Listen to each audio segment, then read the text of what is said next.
Episode 2 of the Bizarre Yet Bonafide podcast is up, so let's see if there's any clues hidden within. First off, we've got more great comedy from Grace and Anton. I need to know what she thought the term dramatic opening refers to in order to justify such a shocked response. The running gag of Grace being super inappropriate online continues in this episode. It's kind of great the way they've taken something relatively innocent, trying to get information from a witness to a possible crime, and have her describe it and act in such a needlessly creepy way. Grace is just adorably wrong-headed.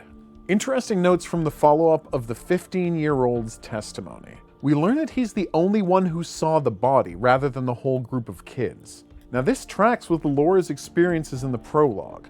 When she sees the ghostly figure, Max doesn't, even though he's right there. It's seeming more and more like this is going to be the disappearing woman figure that the kid is talking about. Also, he mentions that his girlfriend is going to the camp in the area that summer. Assuming she's around the same age, I've got to ask, do 15-year-olds go to camp?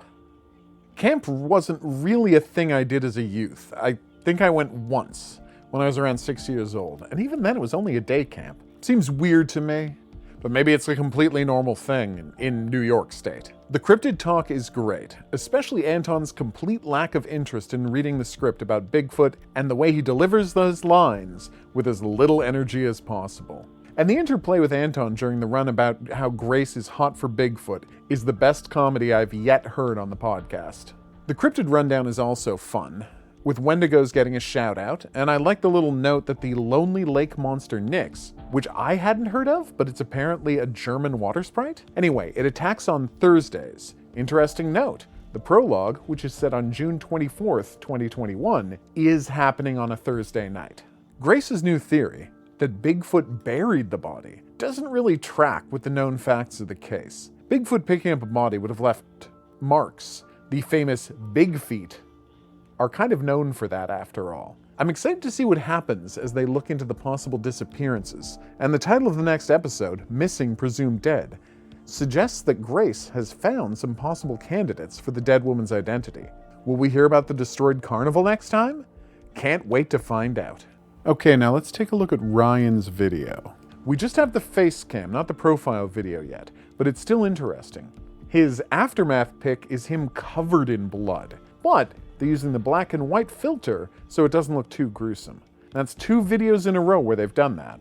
Then we've got the monster cam, Ryan looking scared, a negative image of Bobby grabbing Jacob from the trailer, and most interestingly, a glimpse of what's presumably Ryan's desktop, including correspondence between him and Chris Hackett, the David Arquette character. Not only does he have a window open with the Bizarre Yet Bonafide podcast playing, he seems to be emailing Chris about the podcast. Although I might be misreading the email header because it's so small and blurry. The subject line seems to say, "Damn podcast," suggesting that Chris does not like the rumors of murders and mayhem swirling around his property. Which is actually an understandable position, even if he's not a werewolf trying to hide his nature.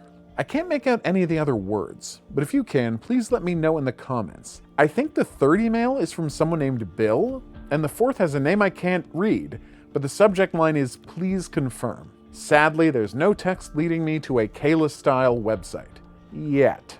Finally, I want to briefly touch on something weird I noticed in the prologue, but forgot to mention in my video analyzing it. In this scene, when Max is dragged down the stairs, there's literally nothing grabbing him. We get a clear shot of the stairs below Max's feet, and if a monster were there to grab him, we would be able to see it. But there isn't one. We hear a monstrous roar, and suddenly he's being pulled away. There's no rope on his foot or anything in this earlier shot, and with nothing grabbing him, this shouldn't be possible. And yet, there it is. So is this an error? Is the monster invisible? Or are they purposefully cheating to hide what it looks like? I'm guessing option 3, because invisible monsters suck. That's it for today's Quarry update. I hadn't planned on doing these every day, but the pace of this promotional material is really kind of forcing my hand. Then again, there are worse things to have happen than a constant influx of new supermassive games, info, and content. I've been the Hidden Object Guru. Thanks for watching. If you haven't already, please remember to like and subscribe. Special thanks go out to my patrons, Desire, Marissa, Eduardo, Brian, and Joanne. You can always find me at my live streams weeknights at 9 Eastern and weekends at noon. We'll see you back here for more Supermassive Games content. But until then, au revoir.